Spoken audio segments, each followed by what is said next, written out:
Imagine if you're a real estate investor buying rental properties, but traditional lenders keep rejecting you because your properties show losses on your tax returns. This video could help you unlock over $500,000 in financing. I'm Tom Gibbons, mortgage loan officer with PRMG, and over the next few minutes, I'm going to show you exactly how DSCR loans work and how you can finance 1 to 4 unit investment properties without having to show W-2 income. And one thing that's important to know, we're the direct lender.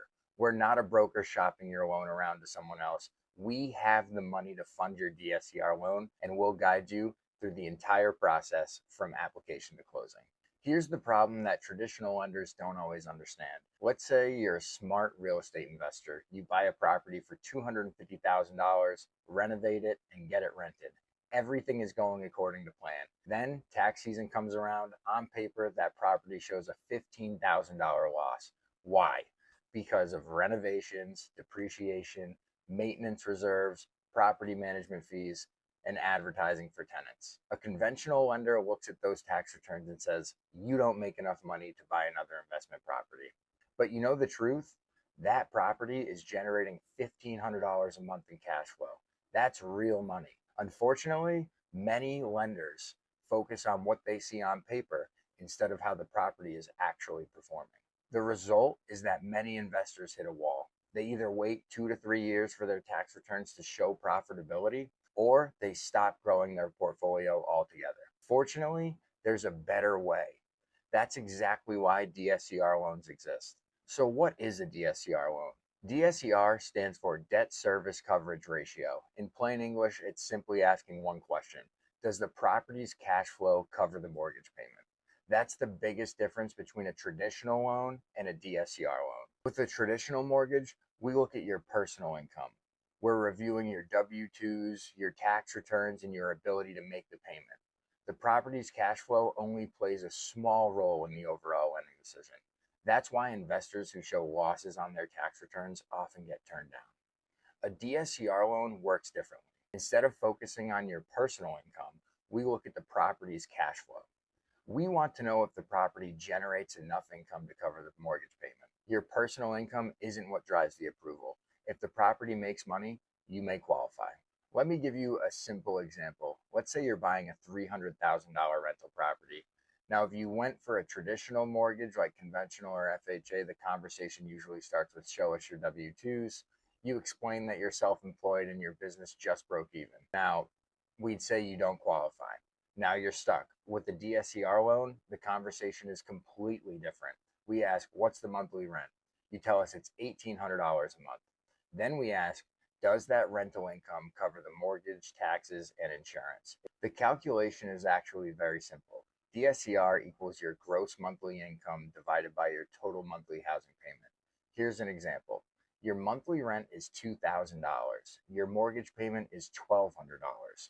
Property taxes are $300, insurance is $200, HOA or maintenance costs is around $100. Your total monthly obligation comes to $1,800. When you divide 2,000 by 1,800, your DSCR ratio is 1.11. What does that mean? It means the property generates 111% of what's needed to cover the mortgage expenses. We like seeing that because it creates a cushion for vacancies or unexpected repairs. Now let's talk about some of the basic requirements. For a DSCR loan in Rhode Island or Florida, the minimum down payment is typically between 20 and 25%.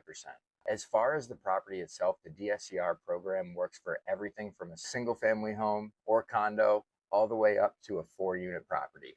If you're buying 5 units or more or commercial property, we have different loan programs for those situations. Rental income must be documented through a lease agreement or rental history, and existing rental income can also be included. So what does the process look like?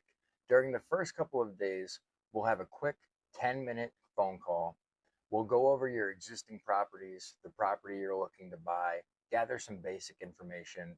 We'll review the address and complete your mortgage application.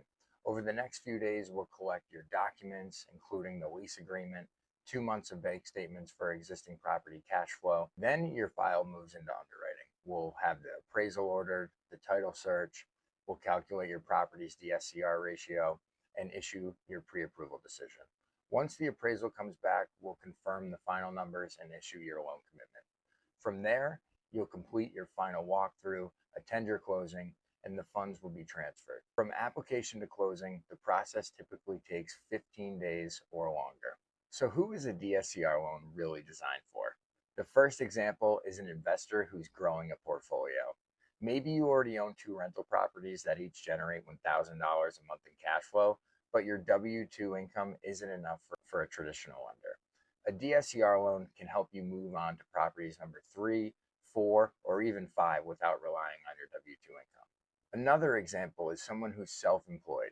Your business may be doing well, but after deductions, it only shows a $50,000 profit on paper. You find a $400,000 rental property, but the conventional lender wants 2 or 3 years of consistent business income. With a DSCR loan, the conversation shifts to one question: what's the rent? If the property qualifies, you may be able to move forward now instead of waiting years. The third example is an investor who takes advantage of depreciation and tax deductions. Your rental properties may actually generate $5,000 a month in cash flow, but your tax returns show losses. A conventional lender may decline the loan because of those losses. With a DSCR loan, we're looking at the property's rental income instead. So here's what I'd recommend. If you already have a property in mind, send me the address, include the estimated rent, whether it's from Zillow or a local rental comp, along with the purchase price if you're already under contract. From there, we'll schedule a quick 15-minute pre-qualification call. I'll calculate the DSCR ratio, let you know if the property qualifies, and give you a realistic mortgage estimate.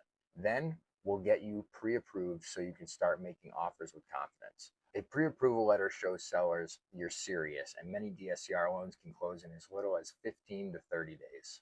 I've helped investors throughout Rhode Island and Florida purchase rental properties using DSCR loans, and your next investment property could close within the next few weeks.